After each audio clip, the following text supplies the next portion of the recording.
porque a gente tinha combinado, disse, vamos falar da rede de igreja e tal.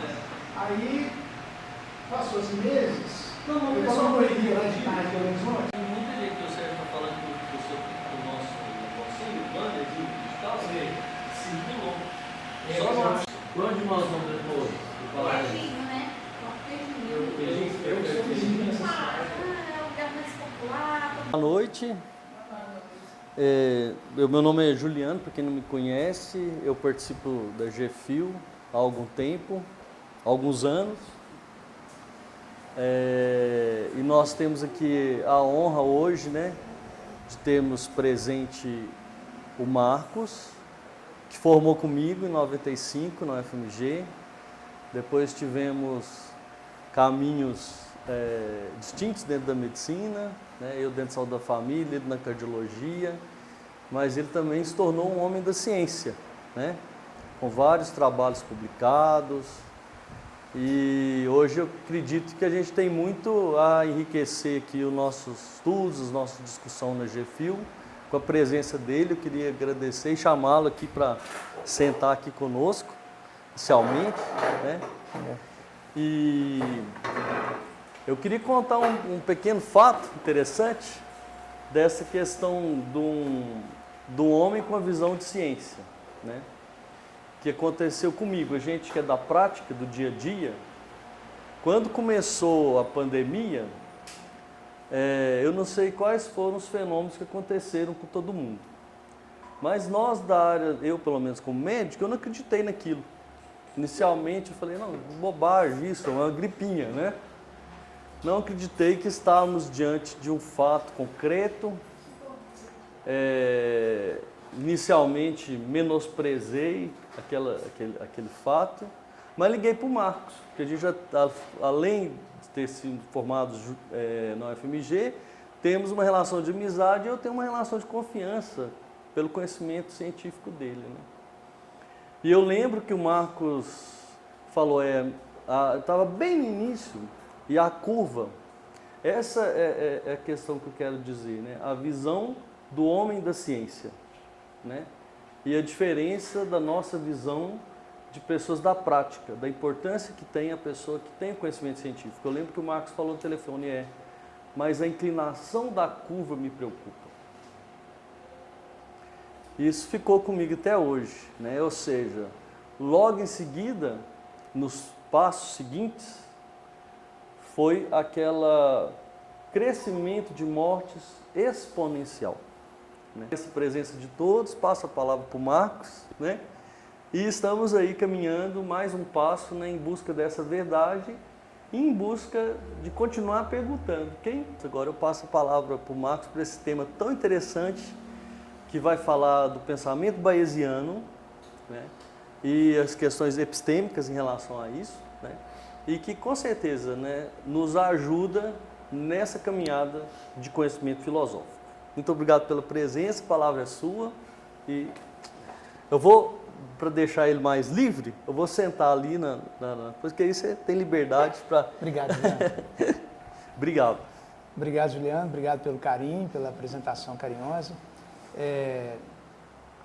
Eu achei ótima essa introdução sua com a pandemia, porque a pandemia foi uma situação... o tempo inteiro a gente lidando com a incerteza, né? A gente lidou com a incerteza no começo, no meio, no final, né? Será que acabou mesmo, né? Será que o vírus vai continuar o mesmo? Então, assim, a medicina, ela é muito afeita ao pensamento bayesiano, porque o pensamento bayesiano é exatamente isso, é lidar com a incerteza. Como é que nós vamos lidar com a incerteza, né? Eu sofri muito com isso na pandemia, porque tinha algumas coisas eram muito previsíveis, assim, de história das epidemias prévias. Tinha muita coisa que a gente já sabia, de como que as pandemias acontecem, como que os vírus se comportam. Tinha um tanto de coisa que a gente já sabia, e o tempo inteiro o discurso das pessoas é que a gente não sabia nada, que a gente não sabia nada, mas a gente sabia muita coisa. E a ideia do pensamento bayesiano é exatamente essa. O que eu posso aprender com a experiência? As experiências que a gente tem são experiências contingentes, são experiências particulares, são experiências em contextos específicos. Eu fico falando, gente, porque eu acostumei, é um mau hábito do tempo que eu dava aula. E a minha motivação para esse tema é a motivação de uma vida, assim. Não começou na pandemia. Na pandemia isso ficou muito marcante. Muitos professores de filosofia da FMG deram palestra na pandemia. Assim, gente, como é que está essa irracionalidade nesse país, essa coisa polarizada, esse discurso político em termos de uma coisa que é técnica? Vários professores da medicina também deram palestra nesse sentido. Então, assim, a pandemia, ela ressaltou a relevância disso, de como que a gente pode lidar com a incerteza. Mas a minha demanda com esse tema, ela é mais ou menos da época que meu filho nasceu. Eu estou gravando esse vídeo para ele poder me assistir, porque a sensação que eu tinha quando ele nasceu, eu vinha de uma formação muito científica, muito cética, muito baseada em evidência. Eu nasci na medicina mais ou menos junto com o que a gente chama, um movimento que a gente chama hoje de medicina baseada em evidências. E a gente confiava muito pouco nas opiniões. Assim, um médico fala uma coisa, um médico fala outra, mas o que as evidências dizem? Então, isso que era a medicina baseada em evidência. E nessa época, meu filho nascendo, né, eu estava no mestrado ali, entre o mestrado e o doutorado. Quando ele nasceu, eu já estava no doutorado, na medicina. E aí eu falei assim, gente, o que eu vou falar para esse menino? Né? Eu sou um cético, eu não tenho nenhum conteúdo, né? O que eu vou falar para esse menino? E desde o mestrado eu já lia muito filosofia, já me interessava muito, né? Naquela época que vocês me convidaram aqui, eu não sei se algum de vocês lembra do tema, era Closure, que era uma obra do Hilary Lawson.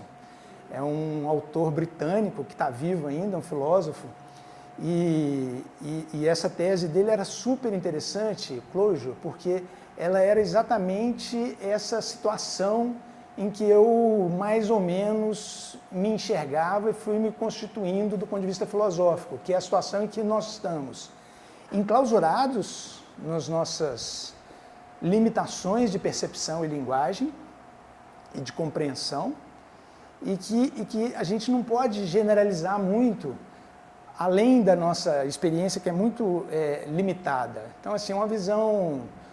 por isso que a palestra ficou com esse nome feio, né? Inferência probabilística bayesiana. Quais são os fundamentos epistêmicos, né? Assim, o que é o sistema de crenças que fundamenta para a gente lidar com a incerteza, né? Se o sujeito é cético e vive na incerteza e não acredita em nenhuma teoria, acho que todas as teorias estão erradas e algumas são pouco úteis, como que a gente pode se orientar e como que a gente pode... Então eu achei que nesse percurso, né, aí isso foi em 2017 que vocês me convidaram aqui, eu lembro que depois a gente foi tomar aquela cervejinha, aí o Juliano despedindo amigavelmente, falou assim, Marco, nós vamos te chamar de novo para falar. Eu falei assim, Juliano, eu não tenho mais nada para falar. Eu já falei tudo que eu tinha para falar, que era a obra de Closure, que eram as nossas limitações de percepção, de compreensão, de linguagem. A gente já nasce enclausurado numa cultura e a gente reproduz essa cultura com os nossos pensamentos. Eu não tinha mais nada para falar. E aí, eu lembro que eu fiz uma crítica ao livro do Lawson lá no site da Amazon e passou assim um período de um ano, sei lá, eu fui lá e fiz outra. Porque eu li o livro de novo, eu falei assim, olha, tem que arrumar uma saída para isso, né? Assim, e na medicina, a saída que a gente já tinha, que já vinha sendo construída gradualmente, que ainda não é totalmente usada na medicina, é a solução bayesiana, que é a solução para a incerteza, né? E o que é a inferência bayesiana? A inferência bayesiana é uma regra muito simples, é uma regra probabilística, que eu ia fazer ela aqui num pincel aqui, mas eu acho que ia ficar meio chato também, ia ficar mais demorado. Deixa eu mostrar o tamanho para vocês aqui, ó. Ia ficar meio... Mas é interessante o passo a passo para ver o seguinte. A gente tem um cenário que a gente avalia. Quando eu estou... E isso é outra coisa muito interessante que eu aprendi na filosofia com o Edmund Husserl, que é a redução fenomenológica, que é assim... A gente precisa de suspender as nossas crenças, né, por um tempo, para a gente tentar avaliar a realidade um pouco sem o filtro dessas crenças. Essa que é a redução fenomenológica do Husserl. Ele fala que a gente tem que colocar o mundo entre parênteses. Você não precisa de abandonar suas crenças, não precisa de abandonar sua religião, abandonar o seu sistema de valores, não é isso que ele está dizendo. É você meio que questionar isso por um tempo, ou deixar suspenso, ou não acreditar nisso por um tempo, ou colocar entre parênteses, colocar em suspenso, para você poder olhar para o mundo, é um exercício difícil de fazer, né? É uma coisa meio meditação, assim, para você olhar para as sensações, olhar para o mundo, olhar para as percepções e ver os fenômenos tal como eles aparecem. E aí, uma vez que você faz isso, você tem um cenário. Esse cenário, a gente faz uma análise descritiva. Fala assim, não, o cenário, ele tem essas e essas e essas características e a probabilidade desse cenário, da minha avaliação desse cenário estar correta, ou a probabilidade do resultado desse cenário que eu estou avaliando é tal. Esse cenário prévio, na regra de Bayes, ele é chamado de cenário pré-teste ou de probabilidade pré-teste. É como se a gente atribuísse uma probabilidade para que essa nossa avaliação inicial esteja correta. Na medicina, a gente usa isso, por exemplo, a pessoa chega no pronto-socorro com dor no peito. A pessoa está angustiada, está com medo de estar infartando, ela está com dor no peito, e o médico está atendendo. Nossa, será que é um infarto? Né? É uma dúvida importante, é uma situação de incerteza muito importante, que se o tratamento não for rápido, vai ter problema. E aí, como que a primeira avaliação de cenário que o médico faz? É uma mulher de menos de 50 anos de idade, sem nenhum fator de risco, ela não fuma, não tem diabetes, não tem hipertensão, ela não tem nenhum fator de risco para doença coronariana, ou é um homem de mais ou menos 60 anos de idade, que tem hipertensão, diabetes, tem algum ou mais, vários fatores de risco. Só essa primeira avaliação de cenário, essa análise descritiva, ela já dá para a gente uma probabilidade prévia. Fala assim, não, peraí, uma dor no peito nesse homem, ela tem aí 30%, 40% de chance de ser, com essas características, de ser um infarto, de ser uma angina, essa dor que ele está sentindo. Na mulher, é o contrário. Na mulher é menos de 2%. A mulher com menos de 50 anos de idade, é muito improvável que ela tenha um infarto. Isso é uma coisa que a gente aprende com a experiência, que a gente vai acumulando ao longo da história, vendo as pessoas que vão tendo infarto, classificando por faixa etária, e aí a gente aprende com a experiência, a gente registra esses dados, e aí a gente tem um cenário pré-teste. Aí, estou lá com esses dois cenários teóricos. Um deu menos de 2%, o outro deu 40%. Aí a gente vai para a investigação médica. Aí você vai falar assim, mas o exame vai resolver essa questão. O eletrocardiograma, ele tem 30% de chance de resolver essa questão. É muito pouco acurado para resolver essa questão. Existem muitos infartos que não alteram o eletrocardiograma. A enzima cardíaca, antigamente a gente tinha uma enzima cardíaca que chamava CKMB, que tinha aí 60%, 70% de chance de me dar essa informação. Então eu estava com uma incerteza aí grande entre a mulher de baixo risco e o homem de alto risco, e agora eu tenho exames mais ou menos precários que eu tenho que usar, e aí a incerteza continua, mas ela reduz. E hoje a gente tem uma proteína do músculo cardíaco que é mais específica, a troponina, que tem 99,9% de certeza para afastar. Ela é ótima quando ela dá negativa para a gente afastar que aquilo ali não é um infarto. Então, com isso, o que eu estou fazendo com esse exercício aqui da dor torácica?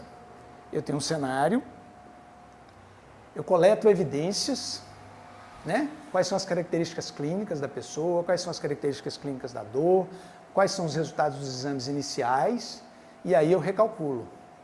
O médico, ele não fica fazendo essa conta, aqui eu fiz aqui, ó, a mulher com 2%, se o exame der positivo, na regra de Bayes vai dar 15% só a probabilidade de ela estar infartando.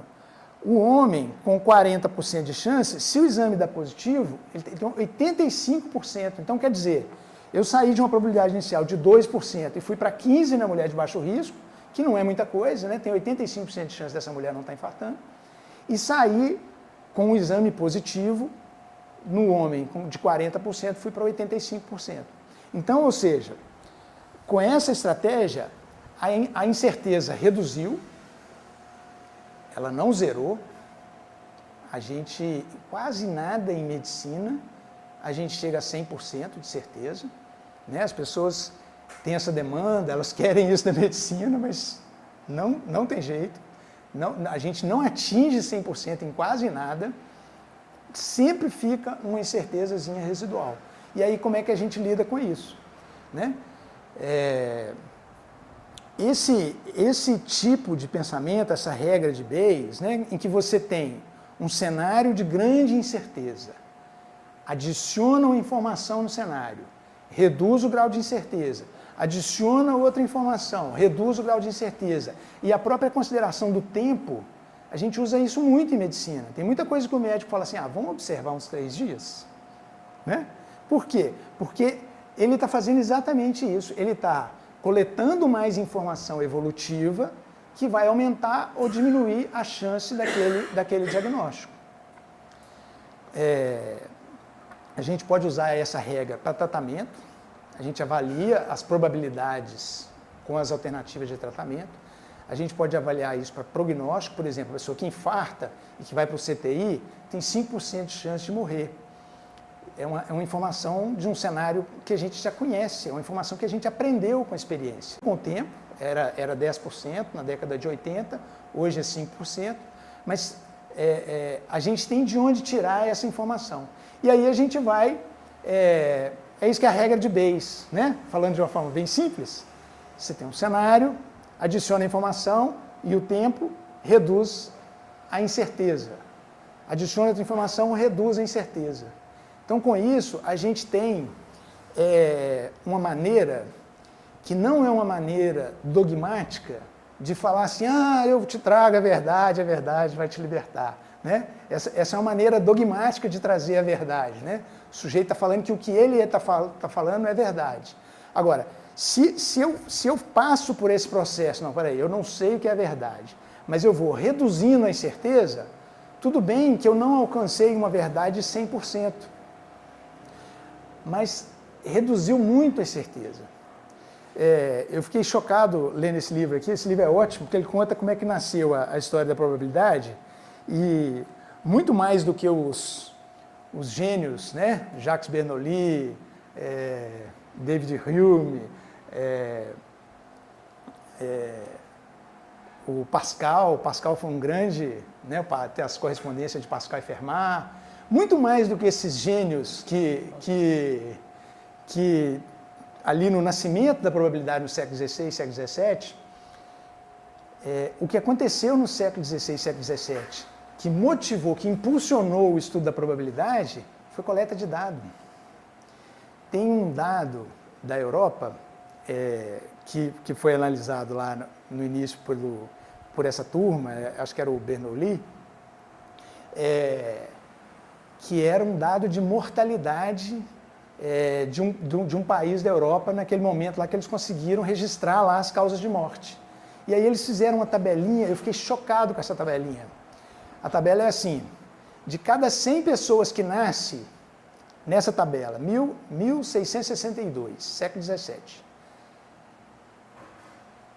36 morriam até os 6 anos de idade. Vocês concebem isso? 36 morriam até os 6 anos de idade.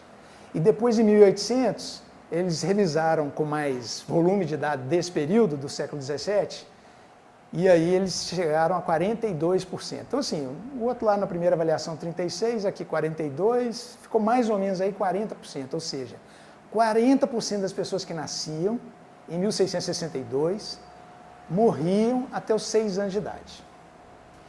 Mais ou menos metade já tinha morrido por volta dos 40 anos de idade. Só tinha um com 76 anos de idade, desses 100 que nasceram. Né? Aos 76 anos, só tinha um. Então, a expectativa de vida era muito mais baixa, o risco de morrer era muito maior. Né? Hoje né, meu filho é filho único. Né? Se eu tivesse nascido em 1662, certamente ele não seria filho único, porque tinha 36% de chance de morrer, 40% de chance de morrer até os 6 anos de idade. Olha que coisa. Então, a gente ter essa informação desse cenário, imagina o impacto que isso teve nas pessoas na hora que elas analisaram esses dados. Assim, olha, a gente vê os meninos morrendo aí, né? A gente, né, entrega para Deus e não tem essa noção assim, quantitativa, mas na hora que a gente tem a informação quantitativa, fala assim, olha, 40% das crianças morrem até os 6 anos de idade. Isso tem um impacto na vida. Imagina você viver antes de 1700, qual que é a expectativa que você tinha de viver? Quanto tempo que você achava que você ia viver? Se 60% das pessoas que você estava vendo não chegavam aos 50%. Então, você tinha um horizonte de vida, um horizonte de planejamento, um horizonte que essa informação te transforma. Ela te faz enxergar e trabalhar com essas possibilidades. Então, por isso que eu acho que a regra de Bayes, ela é muito interessante nesse sentido tranquilizador de viver com incerteza. Porque, assim, hoje a gente acha que é um desespero os meninos, 40% dos meninos morrerem. Mas eles estavam lá naquele contexto, eles estavam vendo. E aí eles estavam achando que aquilo ali estava dentro do cotidiano deles, da normalidade deles, né? Assim, eles tinham muitos filhos, sabiam que 1 ou 2 ou 3 iam morrer, e aceitava e convivia com isso, e tinha um certo apaziguamento, né, dessa minha emoção aqui de falar de uma mortalidade tão grande. Eles não sentiram isso. Por quê? Porque eles estavam vendo isso acontecer no cotidiano deles, e quando você analisa essa informação, você sabe que tem... Ontem, por exemplo, eu estava conversando com o meu professor, né, porque agora eu, em 2017, graças ao estímulo de vocês e do Clojure, em 2018 eu resolvi fazer Enem, né, fui fazer a prova, entrei em 2019 na filosofia e estou formando agora em dezembro, e hoje eu fiz a banca do concurso de doutorado para eu entrar para o doutorado agora, na filosofia, com esse mesmo projeto de pensamento bayesiano. E aí eu estava conversando com o meu professor ontem, né? Ele estava lá me preparando para a banca hoje.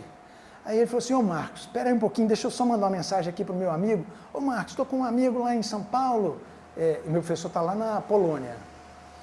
Ele está fazendo um ano sabático lá.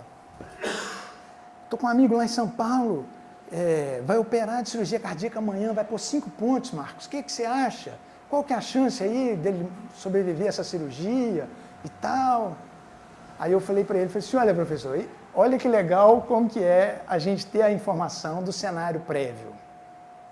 Essa informação do cenário prévio, no caso da cirurgia cardíaca, ela está muito bem estudada.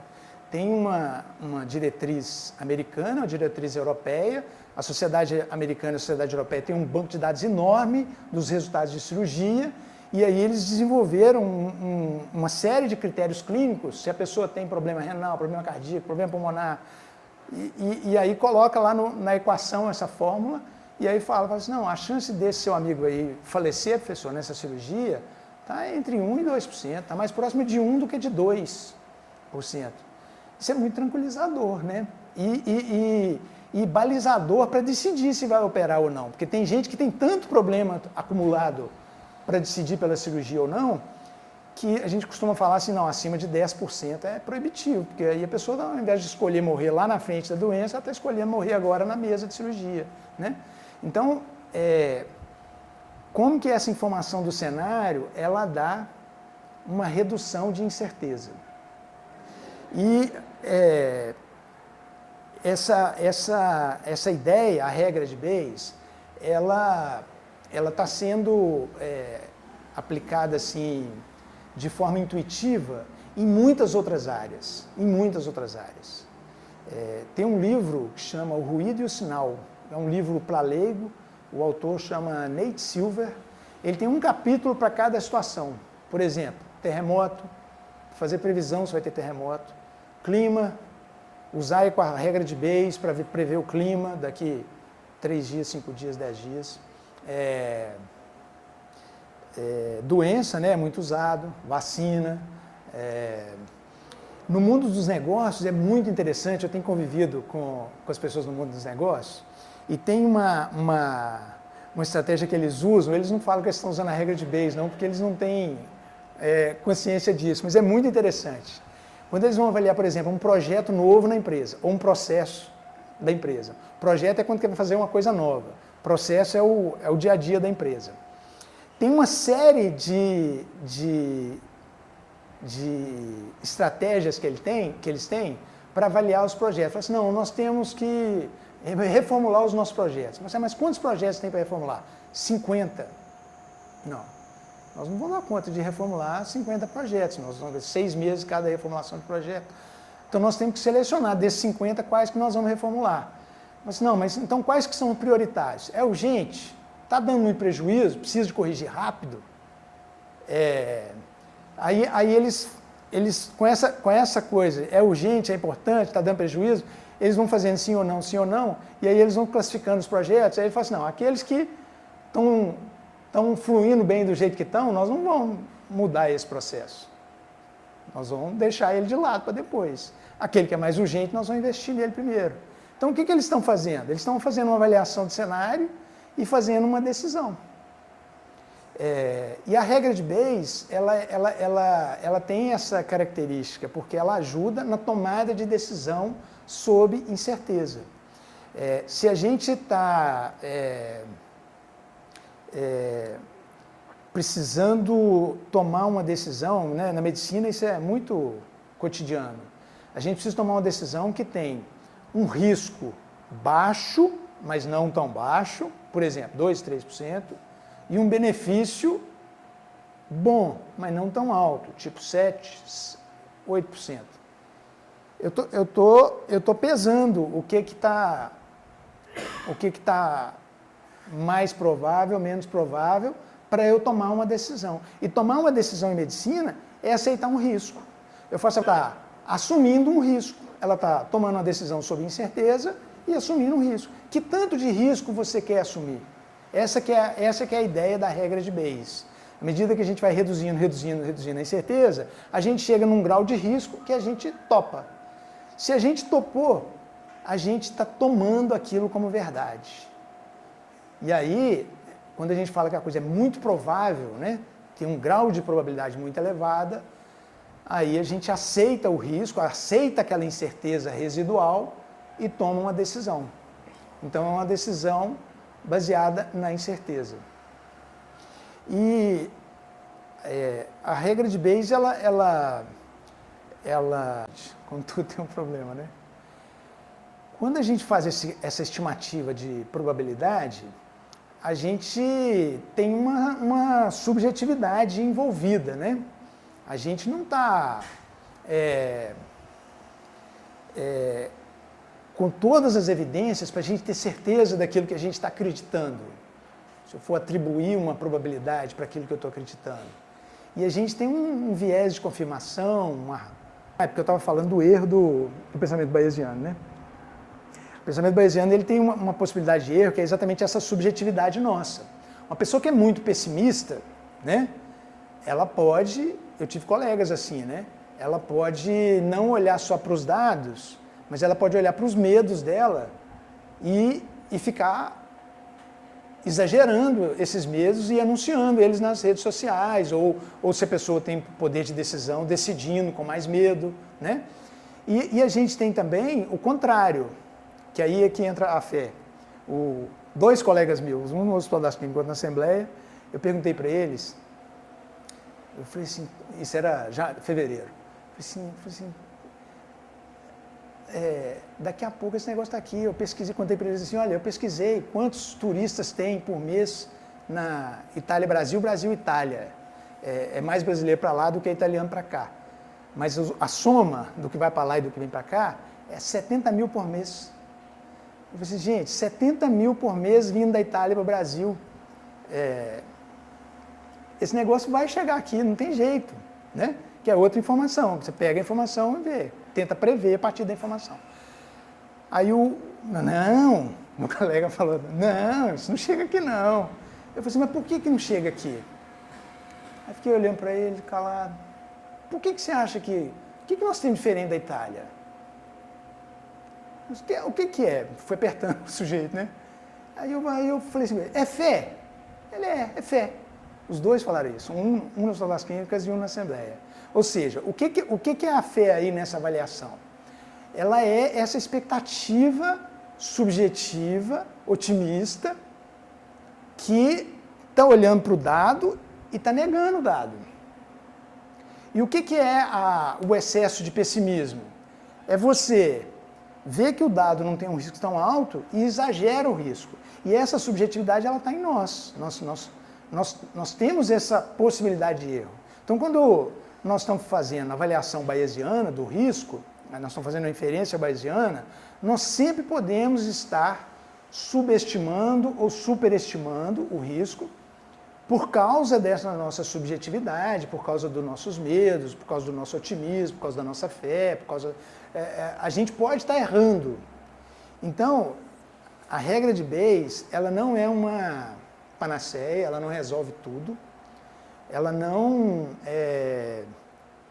é a forma como o nosso cérebro funciona. Tem muito bayesiano que fala assim, descobrimos como que o nosso cérebro funciona, a gente vai recalculando o risco, corrigindo as nossas crenças conforme as evidências, né?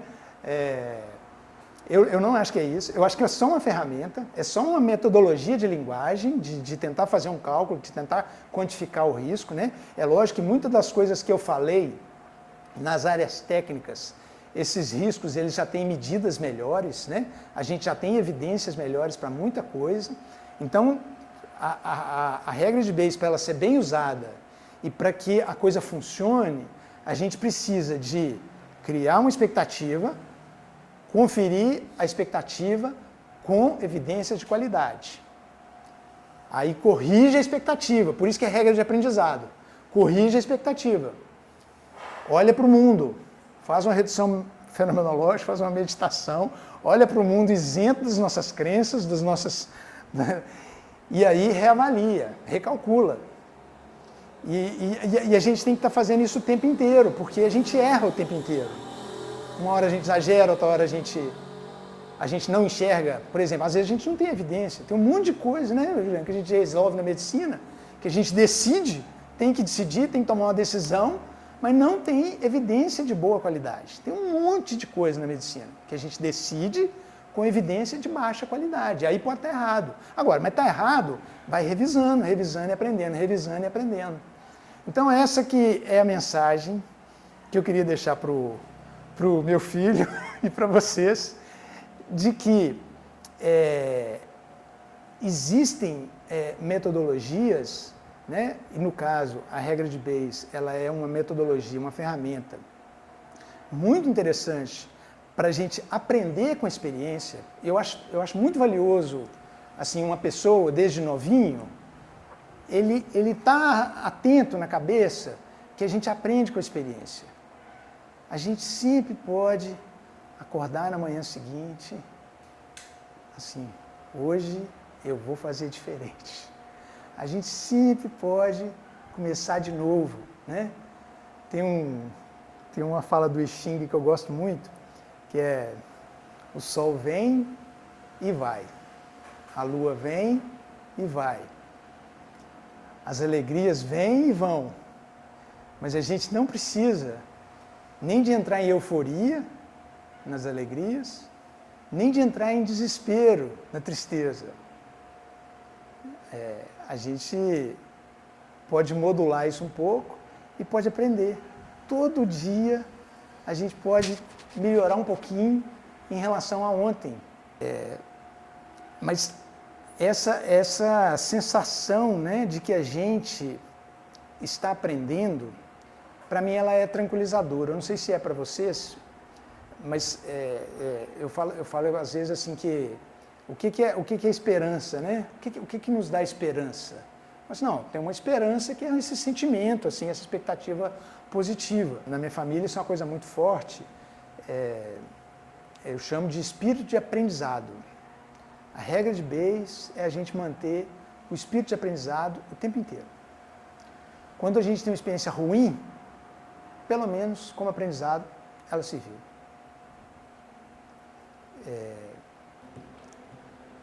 Filosofia, quando eu comecei a entrar, né, no curso, eu estava em outra posição em relação ao que eu estou hoje, eu aprendi muito com o curso, e eu era muito pouco paciente, pouco tolerante com os dogmáticos.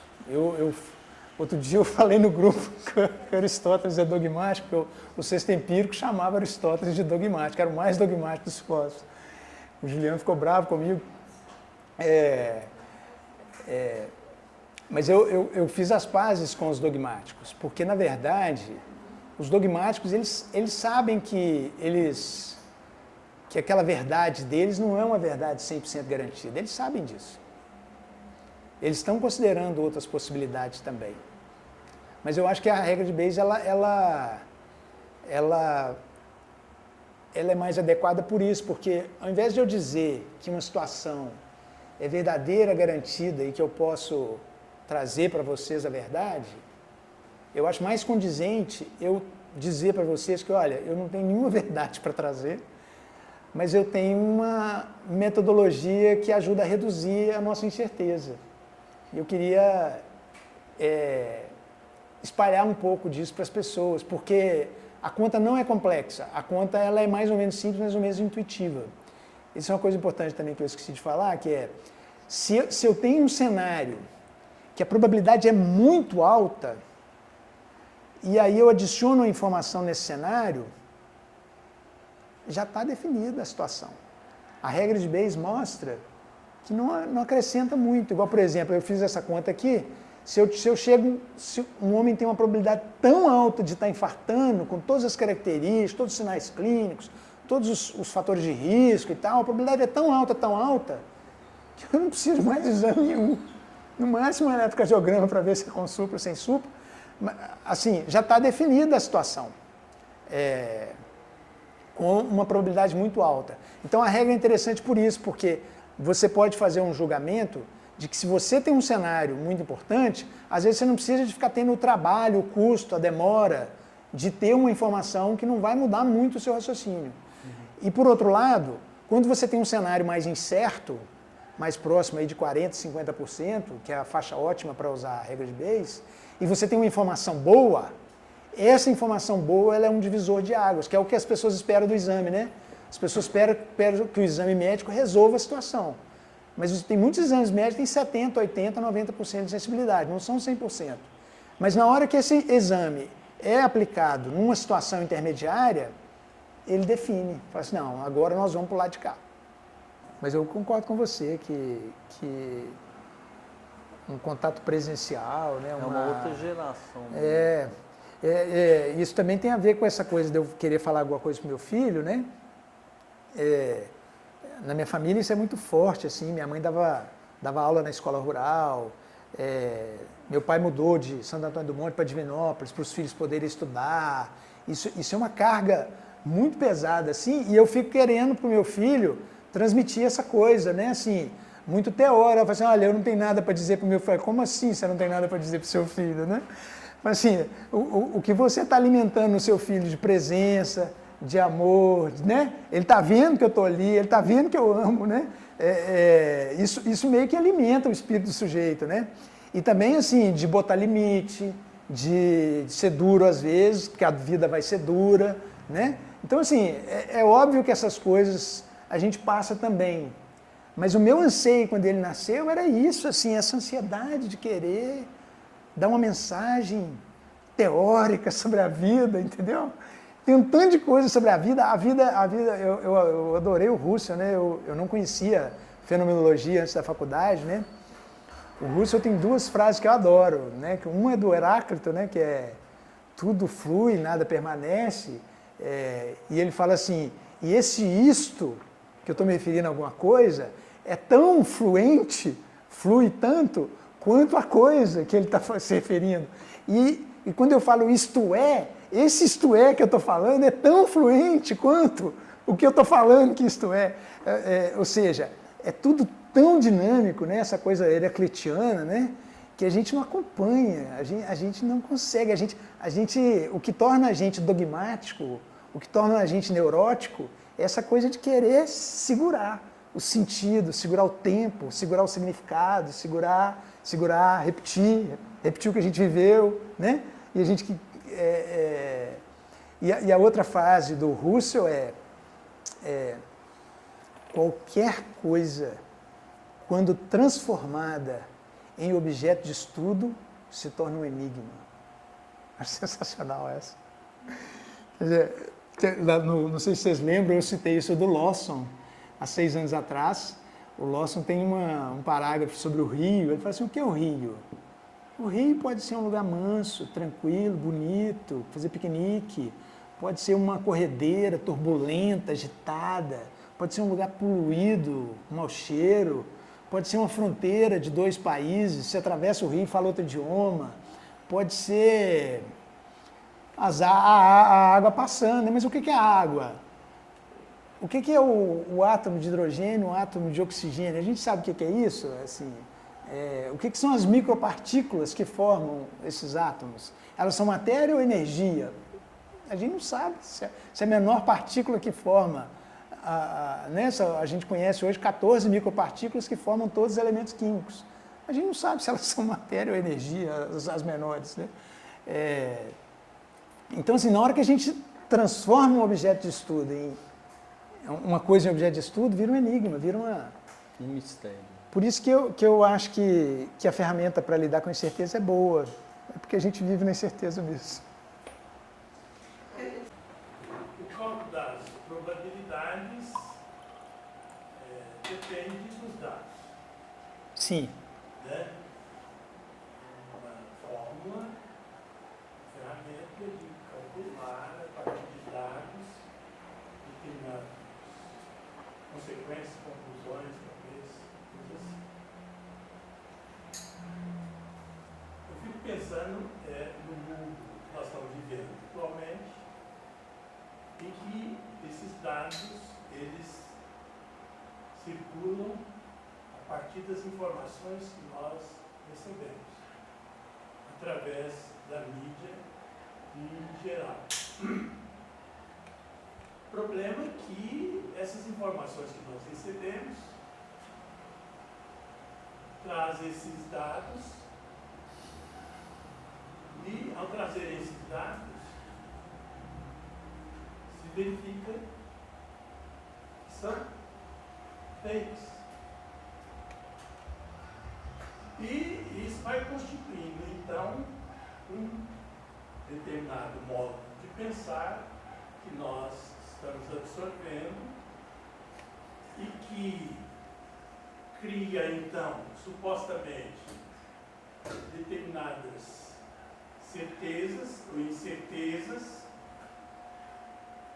e que nós não sabemos até que ponto isso que nos causa ou medo, ou esperança, ou expectativa, ou isso, ou aquilo, outro, se esse corpo de dados na constituição das probabilidades com as quais nós temos que viver, se correspondem, afinal de contas, a uma realidade qualquer, ou se isso não passa de uma construção a partir de determinados interesses que se encontram atrás das informações e que, portanto, até a própria fórmula da probabilidade ela se esvazia e, vamos dizer assim, aquilo que seria, vamos dizer,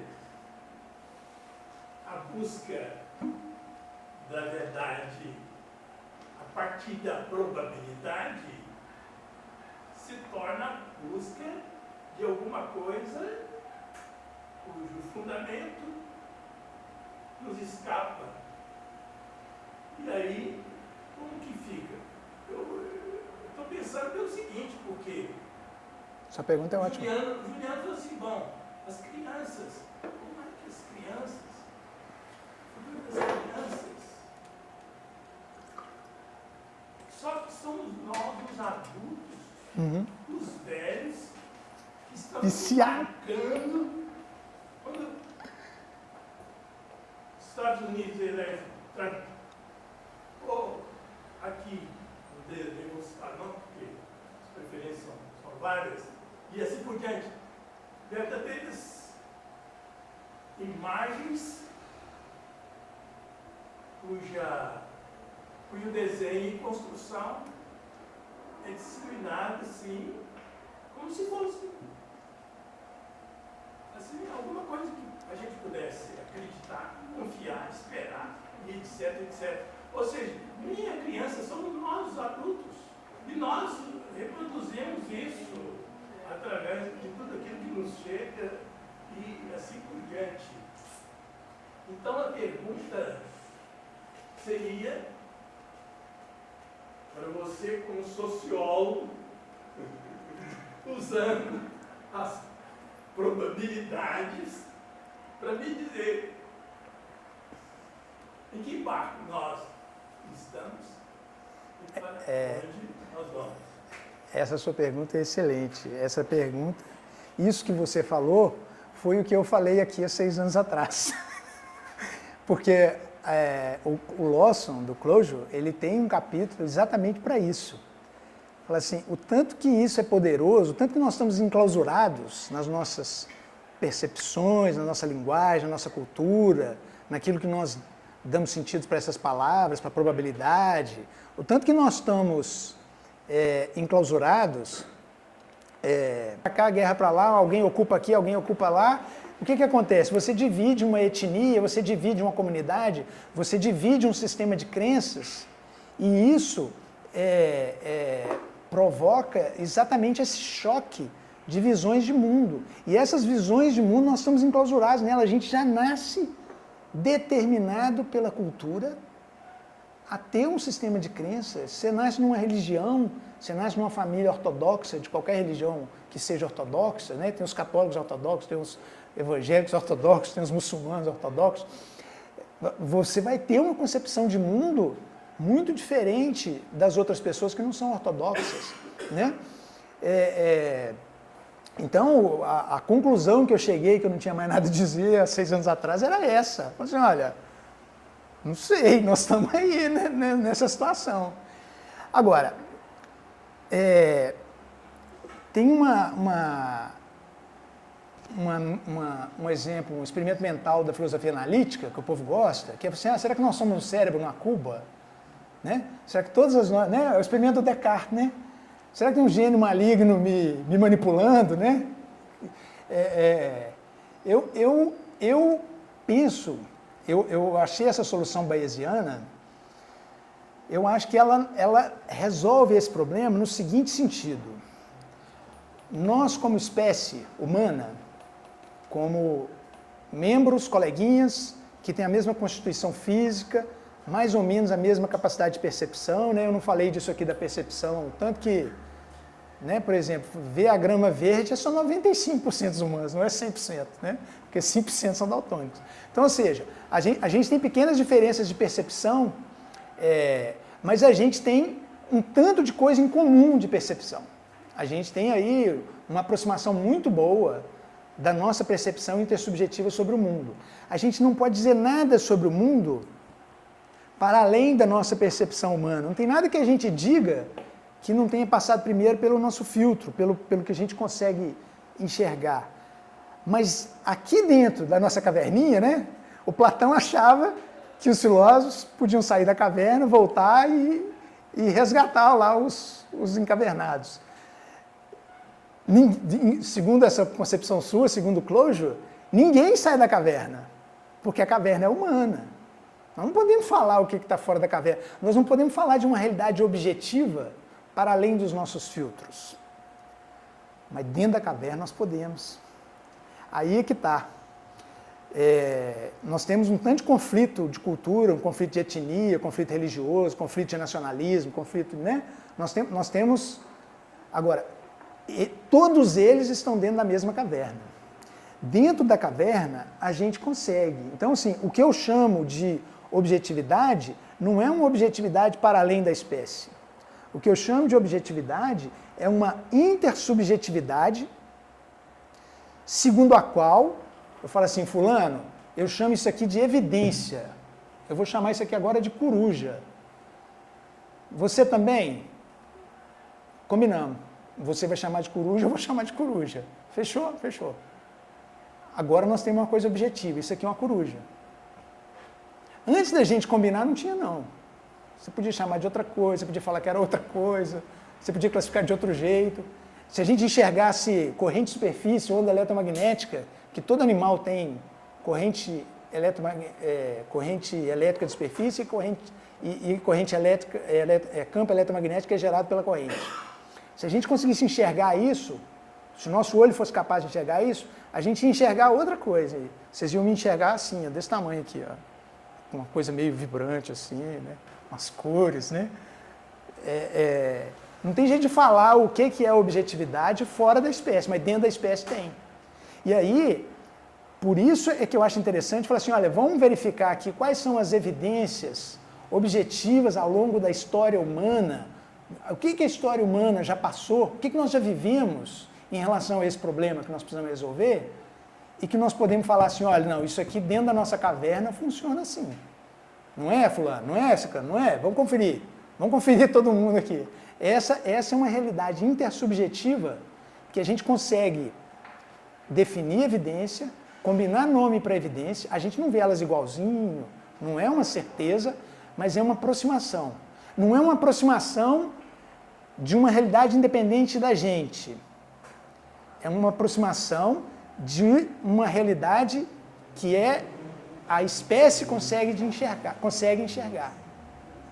E aí a gente vai quantificando pelo grau de confirmação intersubjetiva, aí é que eu acho que a probabilidade ajuda, porque a probabilidade ela serve só para quantificar isso. Assim, olha, isso aqui está mais provável, isso aqui está mais provável, isso aqui está mais provável. Confere. Né? Na medicina, na ciência, é isso que a gente faz. Um pesquisador faz uma pesquisa, isso não é suficiente para a gente fazer uma recomendação. Precisa de ter outros grupos fazendo pesquisa semelhante para conferir se é aquilo mesmo, se o cara não está inventando, se ele não está falando mentira, se ele não está fazendo coisa errada, se ele não fez um procedimento errado.